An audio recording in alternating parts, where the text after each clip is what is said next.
মাঝে মধ্যেই আমার মনে একটা কথা উকি দেয়, সেটা হচ্ছে গিয়ে যখন বাড়িতে থাকি না তখন এই কাজগুলো তো করা হয় না, কেউ করে না।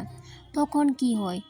তখন চলে সংসারটাও ঠিক তেমনই থাকে, কিন্তু যখনই বাড়িতে চলে আসি তখন নারী কাজগুলো না করে একদমই থাকতে পারি না। মনে হয় কি কোন কাজটার পরে কোন কাজটা করব। আবার বাড়িতে না থাকলেও চলে, তবে অবশ্য বাড়িতে না থাকলে সমস্ত কাজ দ্বিগুণ কেন দ্বিগুণ থেকে আরও বেশি হয়ে থাকে, একদম 4 গুণ বলতে পারো হয়ে থাকে। তো ওই যে প্রত্যেক দিনের কাজগুলো প্রত্যেক দিন করে নেই বলেই কিন্তু অতটা পরিশ্রম হয় না, কিন্তু যদি কাজগুলো জমিয়ে রাখতাম আর জমিয়ে রেখে কাজগুলো করার চিন্তা ভাবনা মাথায় থাকতো, তাহলে তো ভাবলেই অবাক লাগে কী যে হতো।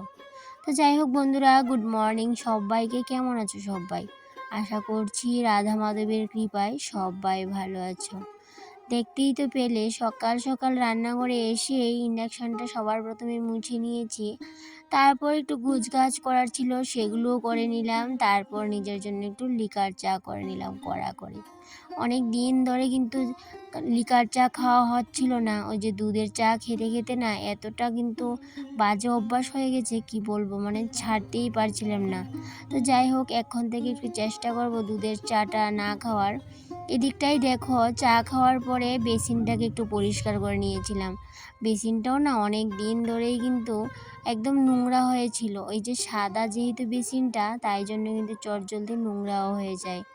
তারপর বেসিনটা পরিষ্কার করে চলে আসলাম বাইরে। এসে কয়েকটা বাসনপত্র ছিল, সেগুলোকে ধোয়া মাজা করে বারান্দাতে দিয়ে দিলাম। তারপর কয়েকটা কাপড় ছিল, সেগুলোকে ভেজানো হলো। আবার দুটো কাপড় মনে ছিল না, সেগুলোকেও বার করলাম। তারপর আবার চায়ের বাসনগুলোকে ধুয়ে নিয়ে গুছিয়ে রাখলাম। এই যে বললাম, আমাদের মতো গৃহিণীদের কোনো প্রকার ছুটি ছাটা নেই। তবে অবশ্য মাঝে মধ্যে ছুটি ছাটা পাওয়া যায়, যখনই ঘুরতে যাই বেড়াতে যাই তখন তো একদমই মজা ছুটি। কিন্তু এই ছুটিটারও কিন্তু শাস্তি পেতে হয়। ওই যখনই বাড়িতে আসি তখন তো ওই দ্বিগুণ কাজ করতে হয়, ওইটাই আমাদের গৃহিণীদের শাস্তি। তো যাই হোক, এটাকে আমি শাস্তি মনে করি না, কারণ গৃহিণীদের যদি কাজগুলো না থাকতো তারা কি নিয়ে থাকতো বলো? এই কাজই তার সাথী, তাদের সাথী, আমাদের সাথী। তবে অবশ্য মাঝে মধ্যে কাজের প্রতি যখনই অনীহা বিরক্তিকর চলে আসে, তখন না মন থেকে কথাগুলো আসে না, মুখ থেকে কিছুটা কথা চলে আসে। তো যাই হোক, এদিকে দেখো, এই যে বালতিটা দেখতে পাচ্ছ, এই বালতিতে না আমি অনেক দিন ধরে সবজির বাকল, তারপরে গোবর, অনেক কিছু পচিয়ে এক বালতি সার করে রেখেছিলাম, কারণ গাছে যখন গাছপালা লাগাই তখন গাছে দিতে হয়, তো সেই জন্য। এদিকে দেখো, এই সারগুলো পচে না কতটা সুন্দর হয়ে আছে, গোবর সারের মতো হয়ে আছে। আর এই সবগুলা সার কিন্তু আমি সবজির বাকল পচিয়ে তৈরি করেছি। এই দিকটাই দেখো, এই যে সাইডটাতে আমার রান্নাঘরের সাইডটাতে একটা লঙ্কা গাছ উঠলো, একটা না অনেকগুলো লঙ্কা গাছ উঠেছিল, কিন্তু এই সাইডে একটাই লঙ্কা গাছ ছিল আর নিচে ছিল একটা, সেটাকে না কি যেন পোকা কেটে দিল গাছটা। আর লাস্ট অবধি এখানে একটা গাছ আছে আর ঘরের পেছনটায় আছে দুটো গাছ। তারপর নারকেল গাছের গুঁড়াটার মধ্যে ছিল একটা গাছ। তো যাই হোক, আজকে ভাবলাম এই গাছের গুঁড়াটার মধ্যে এই যে সারগুলা দিয়ে দিই, কিছুটা সার দিলে দেখি গাছটা ঠিকভাবে বেড়ে ওঠে কিনা।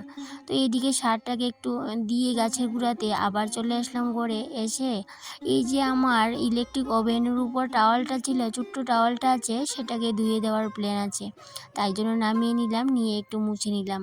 ভাবছিলাম কালকে থেকে এটা ধুয়ে দেবো, কিন্তু ওই যে কালকে না ভুলে গেছিলাম, কিন্তু আজকে ভাবলাম না, মনে করে এটাকে ধুতেই হবে।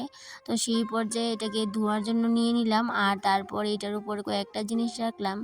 তবে অবশ্য সবগুলা জিনিস রাখা হয়নি, কেন কি যেহেতু এটার মধ্যে টাওয়ালটা নিয়ে নিয়েছি, তাই জন্য ভাবলাম না থাক, সবগুলা জিনিস রেখে লাভ নেই, কারণ একটু পর আবার টাওয়াল পাতিয়ে দেব, কেন কি আরেকটা টাওয়াল সিম এরকম আছে আমার, তাই জন্য।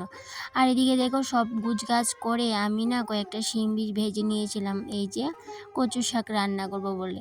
এমনিতে তো কচুর শাক রান্না করার সময় শিম বীজ দেওয়া হয় না, কারণ ওই যে শিম বীজে বাজার একটা ভেজাল থাকে, সেই জন্য করা হয়ে ওঠে না। কিন্তু আজকে ভাবলাম না, আজকে শিম বীজ দিয়েই কচুর শাকটা রান্না করব। আমার না অনেকটা ভালো লাগে শিম বীজ দিয়ে কচুর শাক রান্না করলে। তারপরে সমস্ত সবজি রান্না করার জন্য রেডি করে নিয়েছি। কচুর শাকটা কেটে ধুয়ে নিয়েছিলাম, আর তার সাথে শিম বীজটাকে ভেজে খোসা ছাড়িয়ে নিয়েছি। আর তার সাথে কচু ভাজা করব, সেই সাথে কচুটাকেও রেডি করে নিলাম কেটে। আর রান্না করব ডাল। তো সবগুলো রান্নার আয়োজন রেডি করে রেখে এলাম টেবিলে। তারপর চলে আসলাম পুজো দিতে, কারণ আজকে তো বৃহস্পতিবার, তাই জন্য রান্নাটা ভাবলাম পরে করব। তাই জন্য সমস্ত জিনিস রেডি করে চলে আসলাম এদিকে স্নান করে ঠাকুর করে। তো এদিকে পুজোটা দিয়ে সারলাম। তারপর আবার চলে আসলাম রান্নাঘরে, কারণ রান্নাঘরে তো রান্নাটা বাকি ছিল সেই জন্য। তো এখন রান্নাবান্না সারবো, তারপর রান্নাঘরটাকে একটু গুছাবো, কারণ রান্নাঘরটা না গুছালে একদমই ভালো লাগে না।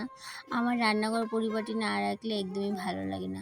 তো তারপর কিন্তু আরও একটা কাজ আছে, সেটা হচ্ছে বিকেলবেলা বেরোতে হবে, একটু বাজারে যেতে হবে।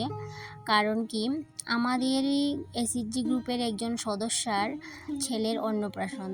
তো সেই উপলক্ষে আমাদের গ্রুপকে নিমন্ত্রণ করা হয়েছে, তবে অবশ্য বাড়িতে আলাদা নিমন্ত্রণ পাঠিয়েছে, কিন্তু গ্রুপকে আলাদাভাবে নিমন্ত্রণ করা হয়েছে।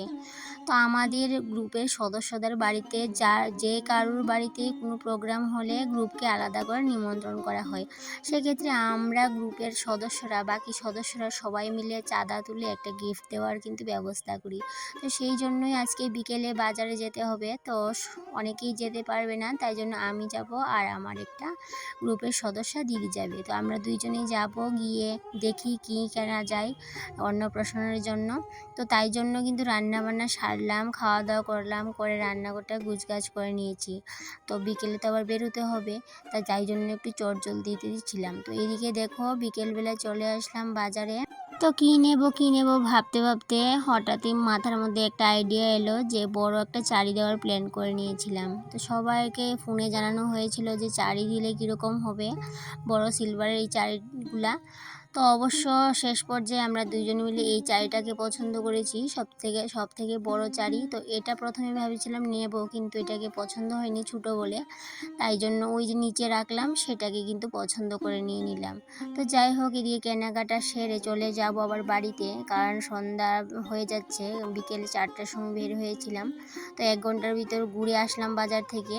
তারপরে চাড়িটা কিন্তু আমার বাড়িতেই রাখলাম, কারণ যেহেতু অনুষ্ঠানটা আমার বাড়ির সাথেই, সবাই যখন আসবে রবিবারে তখন সবাই মিলে নিয়ে যাব। আর রাতের বেলা দেখো এই যে বাঁশকুড়ুল নিয়ে আসলো, বাঁশকুড়ুলের গুদক খাবে বলে। তো সেই জন্য বাঁশকুড়ুল নিয়ে বসলাম। এখন এই বাঁশকুড়ুলগুলোকে বসে বসে ছাড়িয়ে নেব। তো কার কার বাঁশকুড়ুল খেতে ভালো লাগে অবশ্যই কমেন্টে জানিও। তবে আমার বাঁশকুড়ুল খেতে ভালো লাগে, কিন্তু বেশি ভালো লাগে না, মোটামুটি একটু ভালো লাগে বলতে একটু খাবো, কিন্তু বেশি খেতে একদমই পছন্দ করি না। তো এদিকে দেখো বসে গেলাম বাঁশকুড়ুলগুলোকে ছাড়িয়ে নিতে। তো ছাড়াতে না অনেকটাই টাইম লেগে গেছে। দেখো একটা বাঁশকুড়ুল দেখতে কতটা বড়, কিন্তু ছাড়িয়ে নেওয়ার পর কতটুকু হয়ে যায়। আজকে তোমাদের সাথে আরেকটা কথাও শেয়ার করার ছিল, সেটা কি বলো তো, আমার একটা ঘরের হাতা, সেটা না আমি জলের সাথে ফেলে দিয়েছি খালে, ভুল করেই ফেলে দিয়েছি। তাই জন্য কিন্তু মনটা অনেকটাই খারাপ ছিল সারাদিন। তাই জন্য যখনই চাইটা কিনতে গিয়েছিলাম বাজারে, তখন কিন্তু সেম আরেকটা হাতা কিনে নিয়ে আসলাম। তো সেই হাতাটা তোমাদের সাথে সামনের ব্লগে শেয়ার করব। তো কিভাবে ফেলে দিলাম সবটাই তোমাদের সাথে বলবো, তবে নেক্সট ব্লগে। আর শুধুমাত্র হাতা কিনিনি, হাতার সাথে আরেকটা জিনিসও কিনেছি, সেটাও তোমাদের সাথে শেয়ার করব নেক্সট ব্লগে। আর এদিকে দেখো বাঁশকুড়ুলগুলোকে ছাড়িয়ে কটা বাঁশকুড়ুল বেরোলো, আর 1 বালতি বাঁশকুড়ুলের বাকলি বেরিয়েছে, আর বাঁশকুড়ুল হাতে গোনা কয়েকটা ছোট ছোট পিস বেরিয়েছে। তো যাই হোক, এগুলোকে কেটে এখন ফাঁপে বসিয়ে দেবো। তাড়াতাড়ি করে রান্নাটাও সারতে হবে, সেই জন্য জলদি করে গুদকটাও বসিয়ে দিলাম। কারণ কি, রাতেও আমার কিছু কাজ থাকে, ঘর গুছানো থাকে, থালা বাসন ধোয়া থাকে, তো সেগুলো তো করতে হবে। তো যাই হোক বন্ধুরা, কথা বলতে বলতে ব্লগ ভিডিওর শেষ পর্যায়ে চলে আসলাম। তো তোমাদের সাথে আবারও নিয়ে চলে আসবো নতুন একটা ব্লগ ভিডিও। ততক্ষণে তোমরা ভালো থেকো, সুস্থ থেকো, টাটা।